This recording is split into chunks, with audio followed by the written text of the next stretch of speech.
Assalamualaikum warahmatullahi wabarakatuh. Kembali lagi bersama channel kami. Kita akan membahas tentang Sirah Nabawi, yang mana pembahasan di tahun kedua Hijrah. Beberapa peperangan tahun ini ada perang Koinuko. Dalam tahun kedua Hijrah, di tahun kedua Hijrah ini terjadilah perang Wadan, yang mana perang Wadan itu satu daerah antara Mekah dan Madinah. Rasulullah SAW keluar daerah itu dengan 60 orang lelaki untuk menyerbu kafilah orang-orang Quraisy, tetapi tiada menjumpainya. Kemudian ada juga perang Buat. Perang Buat ini ialah gunung yang mengarah ke Yanbus. Suatu ketika Rasulullah SAW berangkat ke sana dengan 100 orang tentara berkuda untuk menyerbu kafilah Quraisy, tetapi tiada menjumpainya pula. Kemudian Usairoh itu suatu jurang dekat Yanbus. Rasulullah SAW berangkat ke sana beserta 250 orang. 20 orang itu tentara berkuda untuk menyerbu kafilah Quraisy, kafilah orang-orang Quraisy. Kemudian perang Badar pertama. Perang Badar pertama ialah sebuah tempat air mat antara Makkah dan Madinah. Perang Badar dinamai juga perang Safwan. Kemudian ada juga perang Qarqaratul Qadar. Qarqaratul Qadar ini sebuah tempat dekat kota Madinah. Kemudian juga ada yang ini tuh, tetapi semuanya itu tiada sampai terjadi pertempuran. Dalam tahun itu pun terjadilah perang Badar besar, Koinuko dan Sawik. Itu Sawik itu adalah makanan lunak buat dari tepung syair dan gandum yang halus dinam. Pada suatu ketika Rasulullah SAW keluar bersama-sama sahabatnya sejumlah lebih kurang 200 orang tentara berkuda. Ketika orang-orang musyrik mendengar dan mengetahui bahwa Rasulullah SAW untuk memerangi mereka, larilah mereka itu semuanya.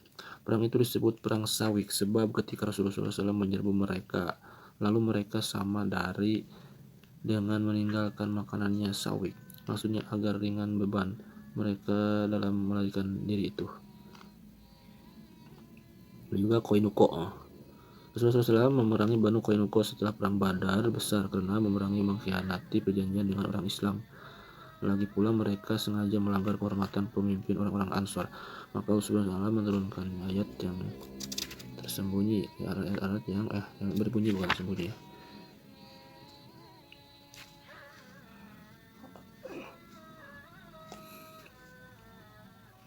Dimana itu Koinuko itu kabilah kaum Yahudi Madinah yang menampakkan permusuhan kepada orang Islam dan mengkhianati perjanjian yang telah diperbuat bersama-sama Rasulullah SAW.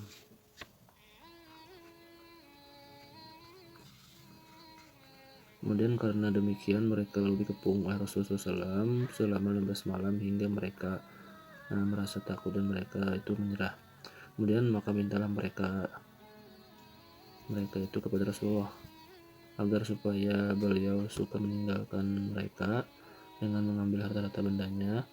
Permintaan itu diterima oleh beliau. Sedang mereka bersama-sama keluarganya diusir dari Madinah. Orang-orang Islam sama mengambil harta mereka dan benteng-benteng mereka. Belum sampai setahun matilah mereka itu semuanya. Dan yang tadi itu Koinuko, perang Badar, memerangi Bani Koinuko setelah perang Badar besar karena mengkhianati perjanjian dengan orang Islam. Lagi pula mereka sengaja melanggar kehormatan pemimpin orang-orang Ansor. Dan Allah SWT menurunkan ayat yang berbunyi yang artinya, jika engkau takut akan khianatnya satu golongan maka kembalikanlah perjanjian itu kepada mereka dengan adil. Sungguhnya Allah tidak senang pada orang-orang yang khianat. Kemudian Rasulullah SAW mengumpulkan pemimpin dari mereka itu, kemudian mengancam atas akibat pengkhianatan karena mereka berkhianat. Kemudian mereka menjawab dengan perkataan yang kasar dan menurunkan ayat yang berbunyi, katakanlah Muhammad kepada orang kafir, nanti kamu akan dikalahkan oleh orang-orang Islam dan akan dihimpun oleh Tuhan dan neraka jahanam. Inilah tempat persediaan seburuk-buruknya. Sungguh bagi kamu adalah satu tanda dari dua golongan yang berperang, yaitu segolongan berperang pada jalan Allah yaitu orang-orang Islam, dan segolongan lagi kaum kafir. Orang Islam melihat orang kafir itu 2 kali lipat banyaknya menurut pandangan mata. Allah menguatkan pada siapa yang dikehendakinya dengan pertolongannya. Sesungguhnya dalam demikian itu ada teladan bagi orang-orang yang mempunyai pandangan. Terus diantara orang munafik itu ada menunjukkan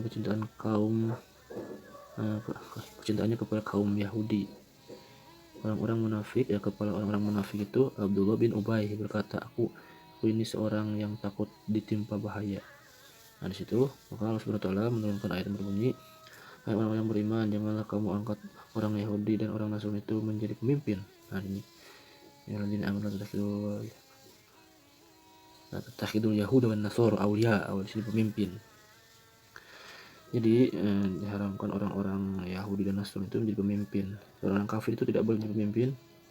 Sebagian mereka menjadi pemimpin oleh yang lain. Barang siapa dari kamu yang mengangkat mereka itu sebagai pemimpin, orang itu tergolong dari mereka itu juga. Allah tiada akan memberi petunjuk kepada orang-orang yang aniaya zalim. Maka engkau akan melihat orang-orang yang dalam hatinya ada penyakit kurang iman, amat lekas sekali pergi kepada mereka sambil berkata, kami takut kalau ditimpa bahaya. Mudah-mudahan Allah SWT mengatakan kemenangan atau pertolongan kepada mereka daripadanya, supaya mereka menyesal atas apa yang disembunyikan dalam hatinya. Kemudian perang Badar besar. Jadi perang Badar besar. Perang Badar besar itu perang Badar Kubro adalah suatu bukti yang dengannya Tuhan memuliakan agama Islam, kemudian menegakkan panjinya, menghapus kemusyrikan dan membongkar akar-akarnya. Nah disinilah menegakkan panji. Kemudian adapun sebab-sebabnya ialah suatu ketika Rasulullah SAW keluar bersama-sama sahabatnya untuk menyerang kafilah orang-orang Quraisy yang kembali dari negeri Syam. Jumlah sahabat beliau sebanyak 13 orang. Abu Sufyan bin Harb adalah kepala kafilah Quraisy. Ketika mendengar bahwa Rasulullah SAW berangkat dengan beberapa sahabatnya untuk menyerbu kafilah Quraisy yang datang dari Syam, ia mengirim seorang utusan kepada orang-orang Quraisy untuk memberitahukan soal itu. Terus lagi ketika orang Quraisy mengetahui demikian itu, lalu dikirimkannya 950 orang lelaki untuk menjadi kafilah dan barang-barang dagang mereka. Rasulullah SAW dan sahabatnya menyerbu mereka sehingga terjadilah pertempuran yang dahsyat. Sebelum Nabi pergi berangkat itu, beliau bermusyawarah dengan beberapa sahabatnya tentang apa yang harus diperbuatnya nanti. Dalam permusyawaratan itu berdirilah Sa'ad seraya berkata kepada beliau, sungguh kita percaya dan membenarkan Tuhan, lagi pula kita menyaksikan bahwa segala apa yang Tuhan bawa itu adalah benar. Kita berjanji kepada Tuhan bahwa kita akan tunduk dan patuh atas segala perintah Tuhan. Wahai Rasulullah SAW, sampaikanlah kehendak Tuhan, kita akan beserta Tuhan demi Allah. Upamanya Tuhan meminta kami menolong lawan kita beserta Tuhan juga. Tidak seorang pun dari kita ini akan berdiam di belakang. Kita tidak takut andai kata besok menemui musuh. Miqdad bin Umar mengucapkan sumpah setiap pula pada beliau langsung, hai Rasulullah SAW, sebagaimana yang Allah telah memerintahkan kepadamu, maka kita akan beserta Tuhan juga. Demi Allah kita tidak akan berkata kepadamu sebagaimana dikatakan oleh golongan Bani Israel kepada Nabi Musa yang berbunyi, fadhhab anta wa rabbuka faqatila inna hahuna qa'idun. Pergilah engkau Nabi Musa dengan Tuhanmu untuk berperang, kami akan tinggal di sini saja.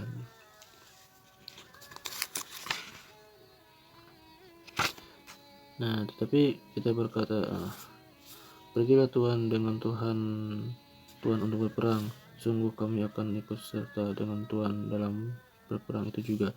Dengan jawaban-jawaban di atas itu lalu Rasulullah SAW jadi riang gembira.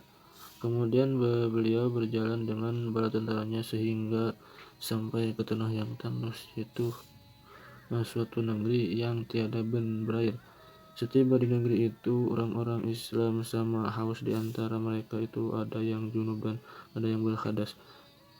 Maka Allah menurunkan hujan kepada mereka hingga airnya mengalir banyak pada lembah negeri itu. Orang-orang Islam sama minum wudhu dan mandi. Mereka membuat bendungan kolam dengan air yang penuh. Demikian maka senanglah mereka menetap di situ. Dan makin teguh hati mereka. Ada orang-orang musyrik, maka negeri mereka mendapat hujan itu menjadi becek, hingga mereka tidak dapat berangkat berpindah tempat. Ayat yang membenarkan sesuai dengan kejadian itu sebagaimana firman Allah Subhanahu berbunyi.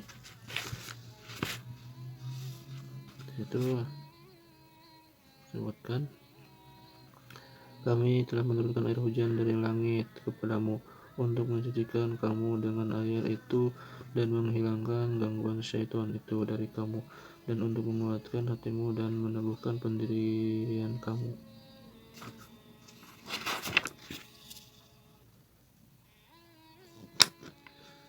Nah, kemudian orang Islam diberi kekuatan oleh Tuhan dengan bala tentara malaikat hingga larilah orang-orang musyrik itu yang kemudian dikejar oleh orang-orang Islam sambil membunuh dan menawan mereka. Orang-orang musyrik yang terbunuh sebanyak 70 orang lelaki di antara Abu Jahal, sedang yang ia tawan sebanyak 70 orang pula, dan orang-orang Islam yang terbunuh hanya terdapat 14 orang. Kemudian Rasulullah SAW memerintahkan menanam korban-korban orang Islam dan orang-orang musyrik itu. Setelah itu kembalilah Rasulullah SAW ke Madinah. Ketika sudah mendekati orang kota Madinah, beliau dijemput orang-orang perempuan dengan terbang sampai berbunyi-bunyi. Yang aslinya itu dalam bahasa Bintul Al-Badul alaina min taniyatil wada wajib syukur alaina madalillahi da ayuhal mabutu fina jita bil amril mutwa. Bulan purnama tampak di atas kita dari celah-celah bukit. Wajiblah kita bersyukur selama masih ada penyeru yang berseru kepada Tuhan. Hai orang-orang diutus kepada kita, engkau telah datang dengan membawa perintah yang ditaati. Kemudian Tuhan ditulis dengan membawa kebenaran dan keadilan. Suatu ketika Rasulullah SAW berdiri dalam perang Badar dengan membawa tongkat. Dilihatnya Sawad dan Ghaziah keluar dari barisan. Kemudian dipukullah perutnya dengan tongkat tadi sambil berkata, "Hebatlah hai Sawad." Ia berkata, "Tuhan telah menyakiti aku, hai Rasulullah SAW." Padahal Tuhan diutus membawa kebenaran dan keadilan. Mereka itu diizinkanlah saya untuk membalas diri Tuhan. Rasulullah SAW membuka perutnya seraya berkata, "Balaslah hai Sawad." Tetapi Sawad memeluk sambil mencium perutnya. Lalu Rasulullah SAW mengapa engkau berbuat demikian Sawad? Ia menjawab, "Hai Rasulullah, saya ingin agar akhir hidup saya kulit saya dapat bertemu dengan kulit Tuhan." Setelah itu beliau mendoakan kebaikan kepadanya.